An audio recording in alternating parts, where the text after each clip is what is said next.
It's Kisha here with Defending the Early Years podcast. We'll be focusing on amplifying the voices of early childhood educators, advocates, and all of those who love children. Hello, everybody, and welcome to another episode of the Defending the Early Years podcast with Kisha Reid. Hello. So I have a plot twist today. Today, I will not be conducting the interview. I will actually be the interviewee.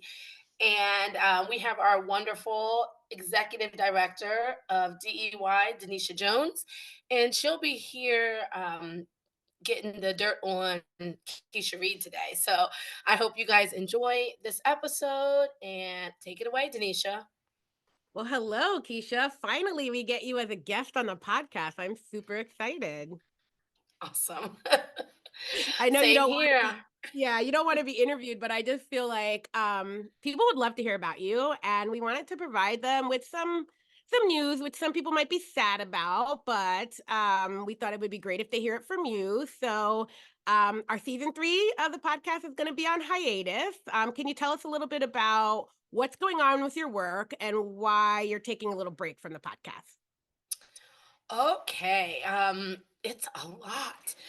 I have really enjoyed both working with Defending the Early Years and hosting the podcast, being able to talk with so many wonderful early childhood educators, advocates, and authors, policymakers, all those wonderful, wonderful folks out there doing this hard work.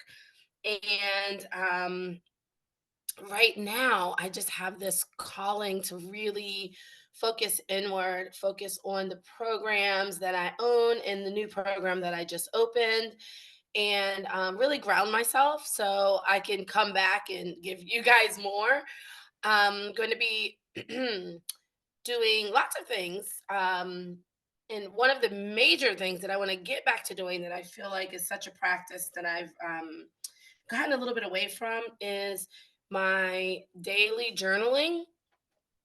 And that it takes a lot. Like it takes a lot of um, focus, thought, attention, time, and pretty much I had to um, step back from a bunch of things. I'm a lady with ideas that I can't stop.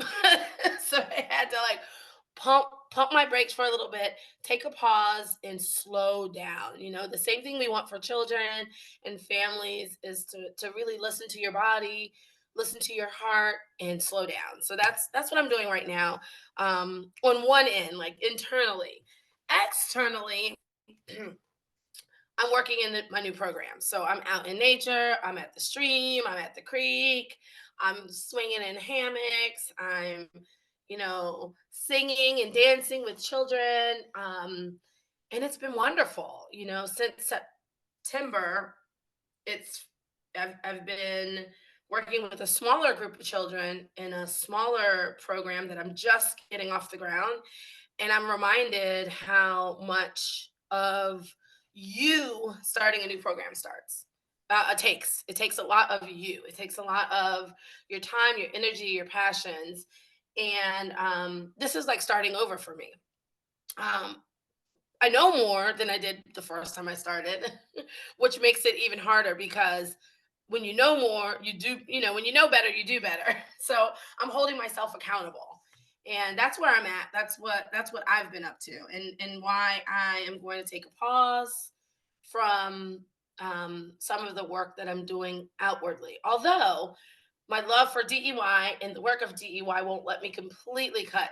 I can't completely step away because this work is too important. So I'm excited that I will be in the national part of the national advisory and continuing to work with DEY and some of my wonderful ECE friends who are doing this work every day. Yeah, it's so important. A lot of things that you said. So I love that idea of slowing down both internally. I think, as we know, our education system and the neoliberal forces behind it make us feel like we have to be doing way too much all the time. And that gets pushed down on children. And so you're in this awesome nature program where you are slowing down with them and it's getting you to slow down with us. And of course, we're totally going to miss you doing the podcast, but we totally respect your decision to focus on your new program. We're really excited. To see your post about that program sounds amazing. I was fortunate to visit your larger program, so I know the amazing work you do there, and I hope that I can one day visit the smaller nature-based program and see what's happening there. So we love that you're slowing down and taking some time for yourself. And yes, we are expanding our national advisors, and that's where we started out, right? I started out as a national advisor, you started out, and so you'll be able to continue working with us there.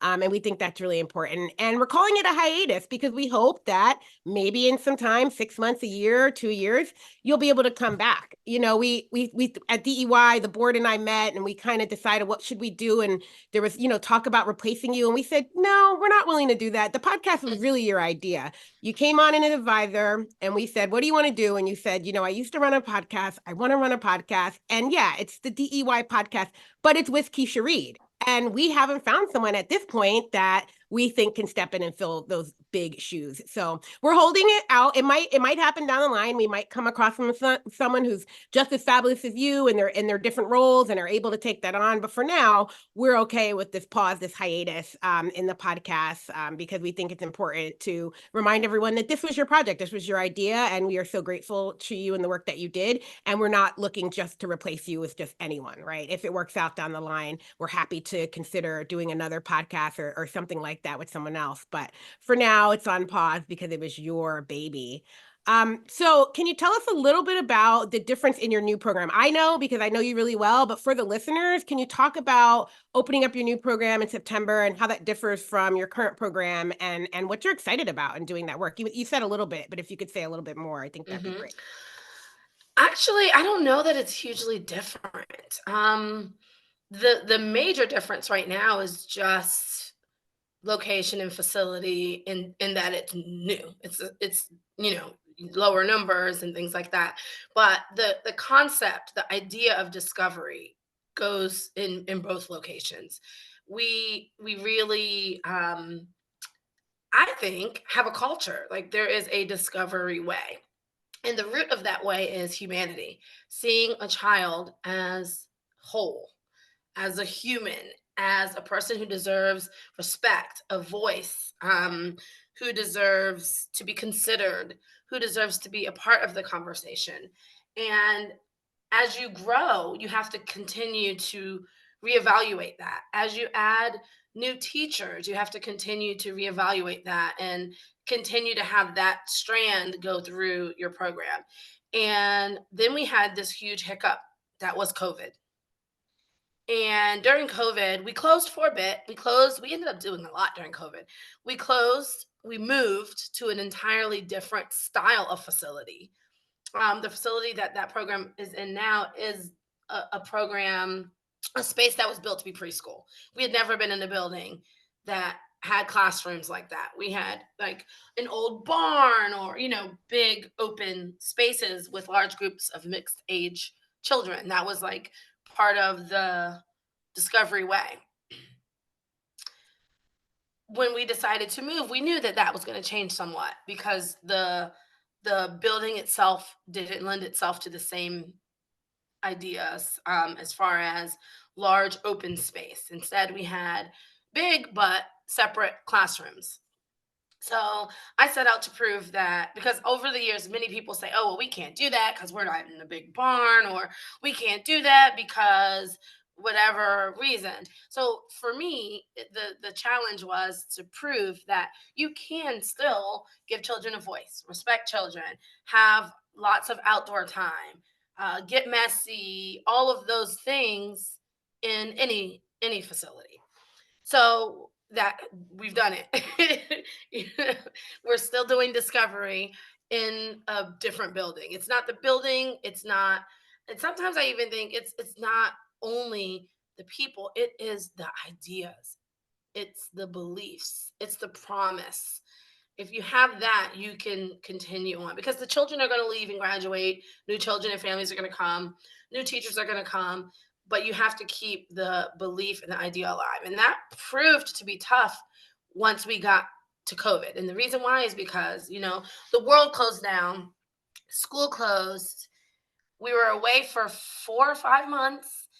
And during that time, I used that time wisely. I had, we decided to move. So we moved everything. I hired a whole new staff of teachers who were eager and excited. COVID gave me time to train them up. Like, we met often, we trained, we read books together. It was just like, okay, this is good. And bam, they decided to open up the world, but not open up schools. So we were open, but all the staff I had just hired couldn't work because their own children were at home. Mm. So I had to flip it quick. I had to okay, find the right people and grow back up the program. Mm-hmm. So it ended up to where it was kind of a as you go model. Whereas in the past, I had been able to train up teachers and design environments well in advance of children coming. This time it was like, we're start with people who believe in the philosophy, who love children, and different varying degrees of experience, but those are the basis. Because I've had wonderful teachers who have never worked in a classroom before, who just naturally respect and adore and love children, and who are open to learning new things. And we did it. We have an amazing program full of dedicated, passionate teachers who really want to do the work. And it's just a shift in the culture, of pushing papers. We're not pushing papers. We're caring for and loving children. So I'm Love that. excited So to jump into all of that, with my whole self right now.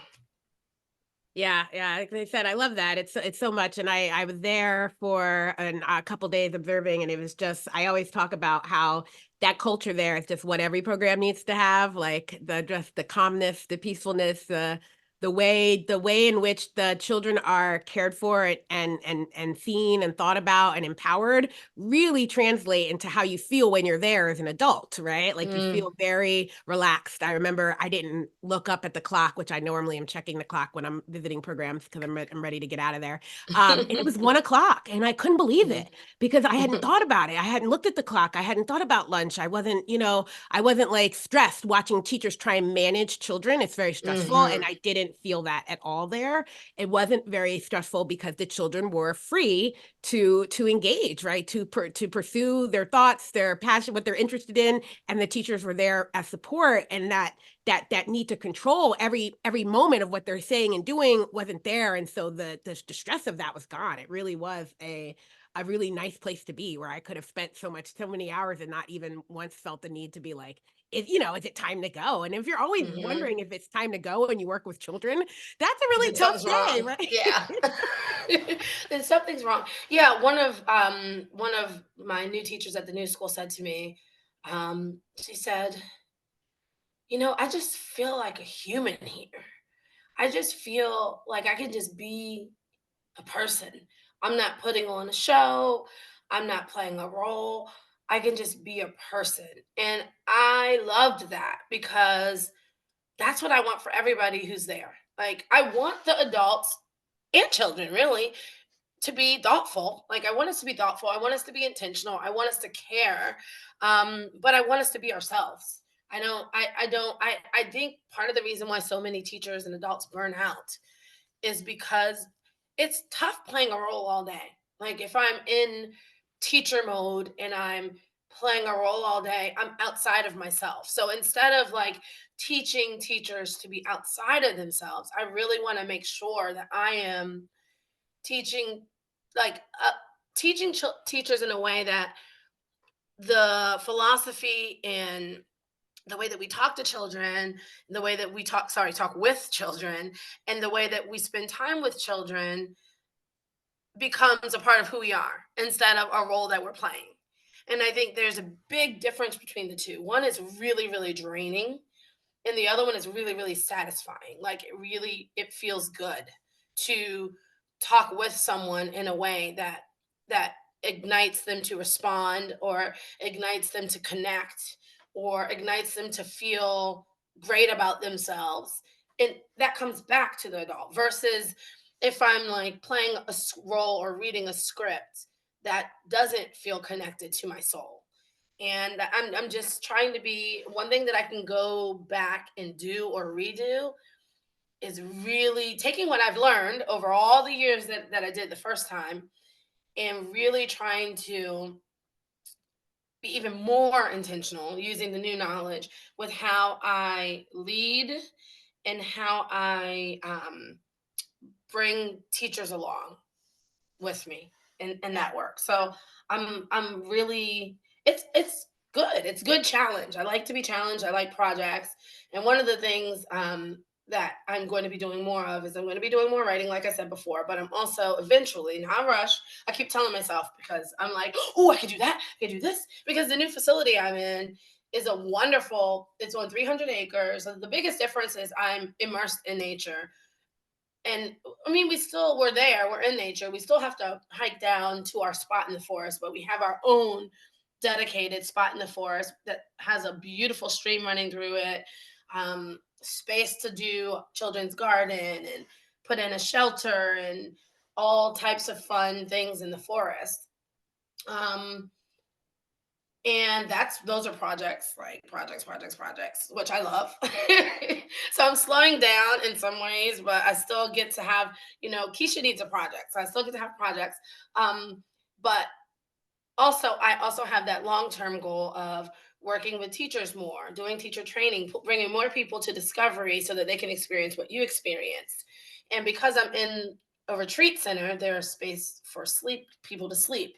There are spaces to host conferences and breakout rooms, and you know there are huge spaces on the land to do things outdoors. So it's really my dream spot to do all of the things. So I can see myself doing this forever and continuing to be fulfilled.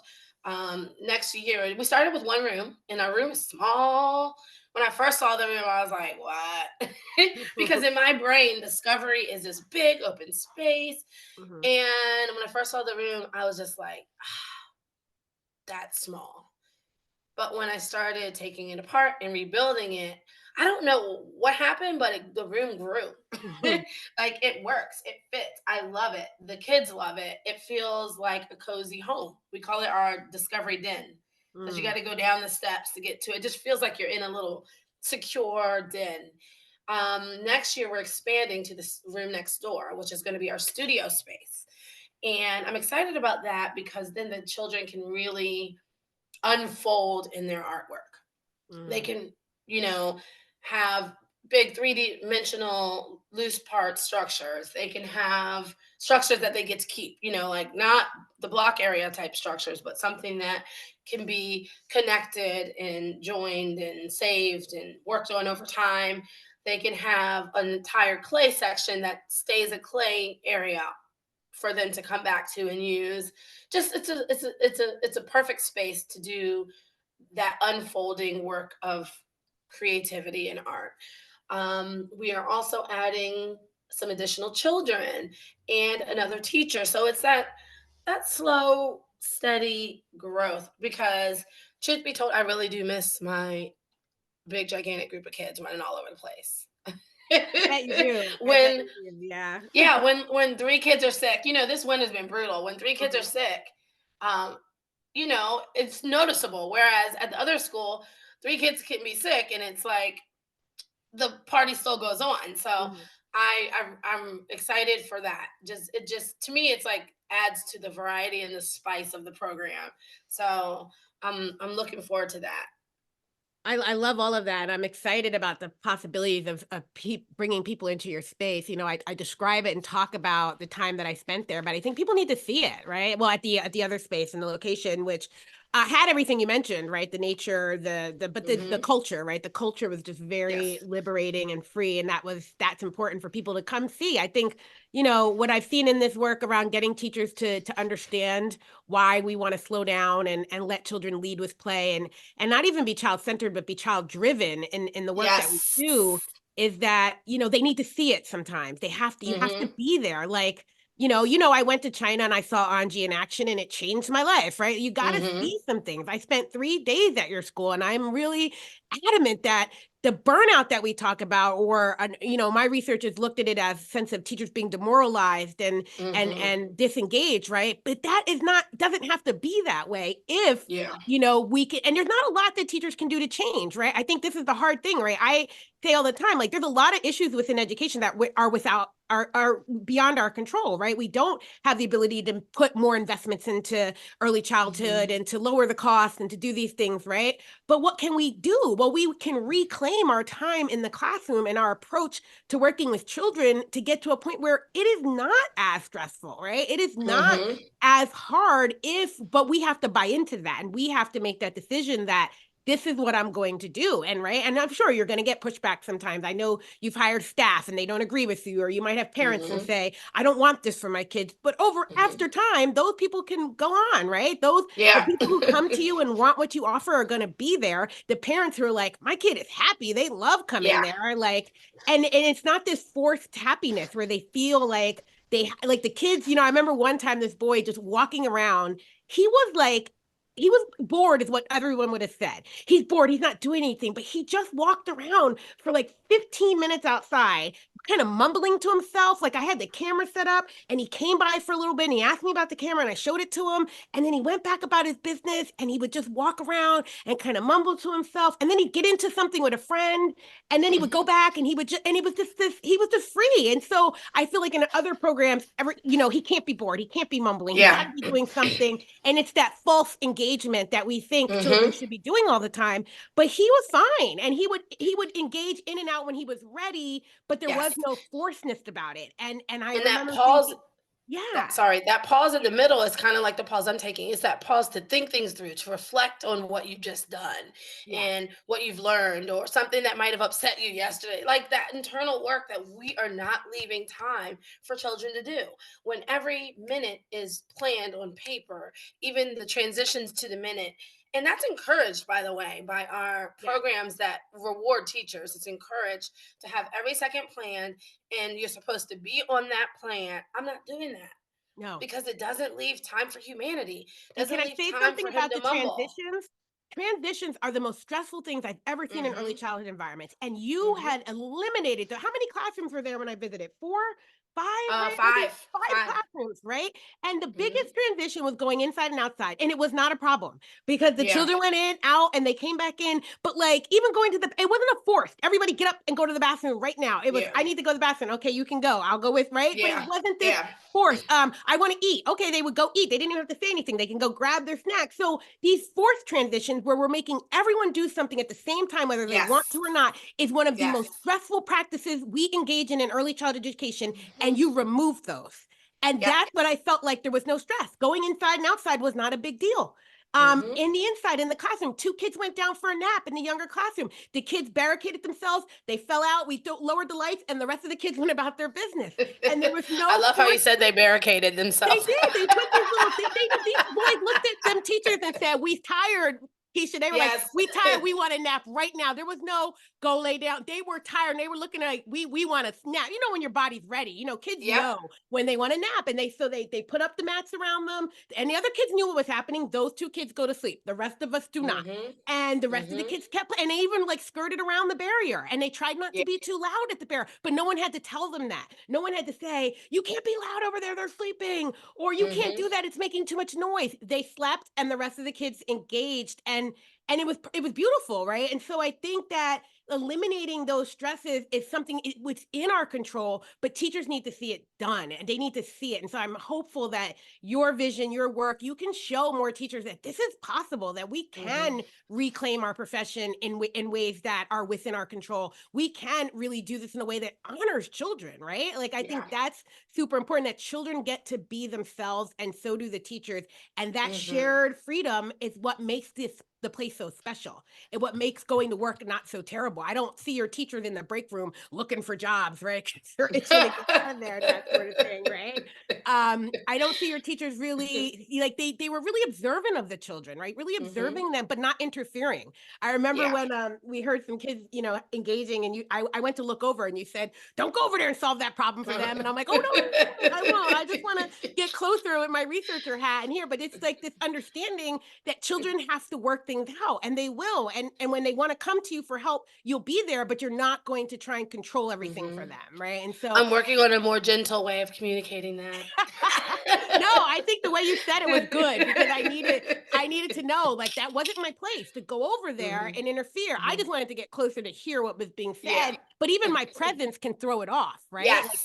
Yes. my presence Mm-hmm. disrupted those 3 days. They were very excited that I was there. I was becoming little Mm-hmm. kids' best friends. Like the camera I bought was very disruptive, right? So you have to like get people in line, like you're welcome here, but don't do this and don't do that. Yeah, Uh-huh. I'm sure you'll find a nicer way to say it.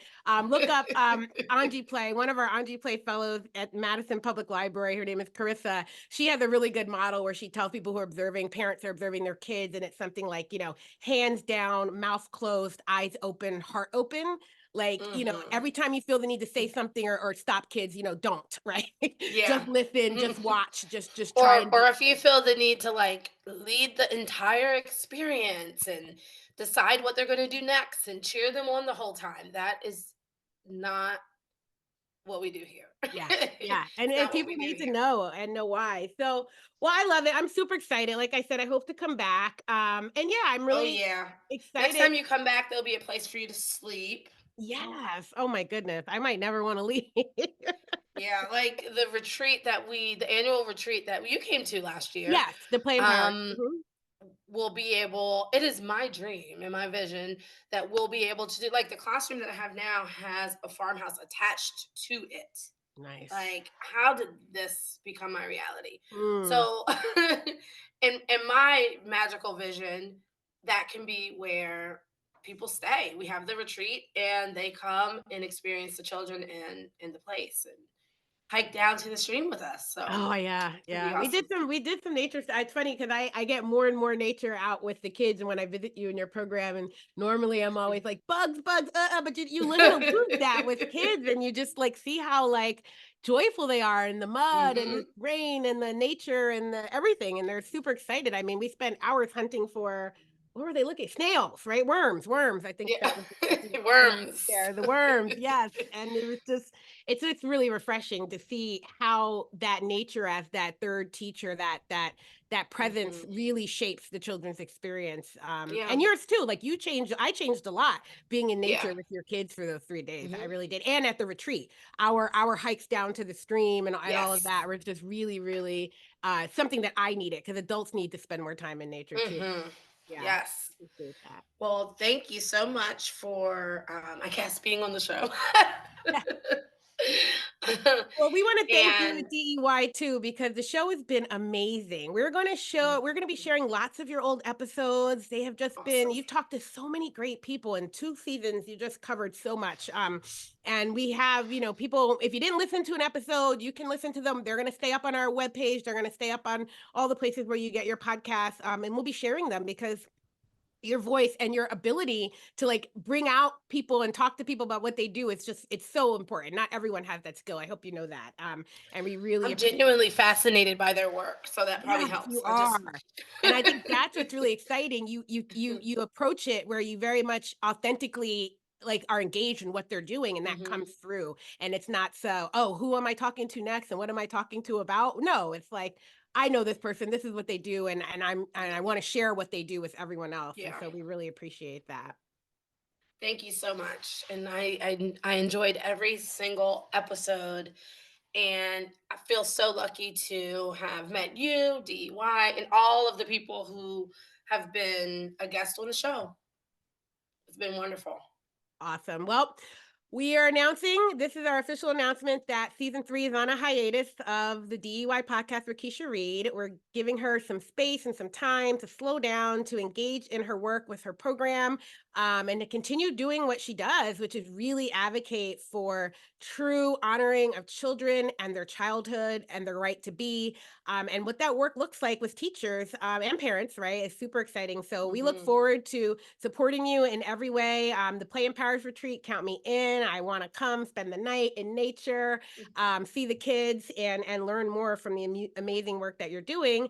And yeah, when you're ready, or you have, even if it's just a one-off, you're like, hey, I'd love to talk to this person. Can we restart the podcast for one episode? Whatever you want to do, we are here to get it done, because we just want to keep sharing all your amazing work. And so thank you all so much. And thank you. And we wish you just the best of luck with everything that you're doing. Thank you. Bye-bye, everybody. And that was another episode of the Defending the Early Years podcast. Defending the Early Years works to support the rights and needs of young children nationally. Learn more at DEY.org. Pay us a visit, sign up for our newsletter, or connect with us on social media. Thank you for listening. Bye-bye.